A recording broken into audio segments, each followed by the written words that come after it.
Game 3 of the 1910 World Series between the Philadelphia Athletics and the Chicago Cubs. With the Athletics leading the series 2-0, we move to the West Side grounds, home of the Chicago Cubs for the third game. On the mound for the Athletics, Jack Combs gets his second consecutive start after 2 days rest and a win in Game 2 and faces Ed Rulebach for the Cubs. Scoring began for both teams in the first inning. In the top half, the Athletics' Amos Strunk got on base with a walk and moved to second on a sacrifice bunt by Briss Lord. After Eddie Collins made the second out on a fly ball, Strunk came home on a single by Frank Baker to make the score 1-0 A's. Baker was caught stealing to end the top of the first. In the Cubs half, Jimmy Sheckard led off with a walk, and a ground rule double by Frank Schulte put runners at second and third. Solly Hoffman lofted a sac fly to score Sheckard and tie the game up at 1 run apiece. Scoring continued for both teams in the second inning. For the Athletics, Harry Davis led off with a walk and took second as Danny Murphy grounded out. Jack Berry hit the first ground rule double at the West Side grounds for the series to score Davis, and then a second ground rule double in the inning, this time by Jack Combs, scored Berry to make the score 3-1 A's. In the Cubs half of the second, Joe Tinker got on base with 1 out on a double to right field.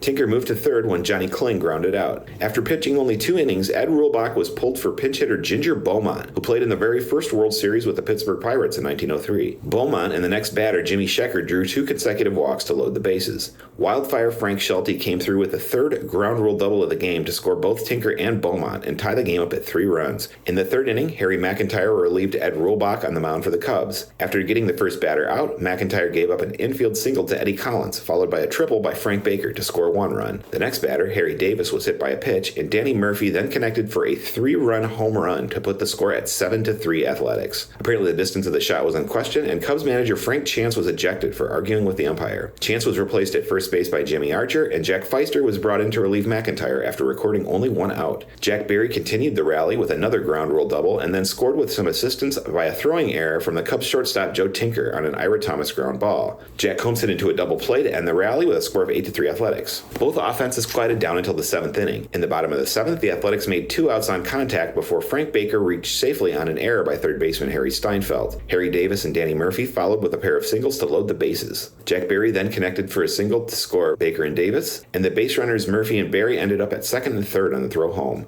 Catcher Ira Thomas drew a walk to load the bases again, and another bases-loaded single, this time by Jack Combs, scored 2 more of the runners to make the score 12-3 Athletics. Despite the major deficit, the Cubs made a little more noise in the 8th. Jimmy Sheckard got on board with a walk. Frank Schulte made the first out on a fly ball, and then Solly Hoffman connected for a base hit, on which the runners ended up on second and third on the throw to third base. Jimmy Archer went down on strikes, which brought up Heine Zimmerman to the plate. Jack Combs lost control of a pitch and went wild, which scored both Sheckard and Hoffman. The final score of the game was 12-5 Athletics, in a wild one in which the Cubs pitching was absolutely abused. The Cubs are on the brink of defeat as we head to Game 4 with the Athletics up in the series 3-0.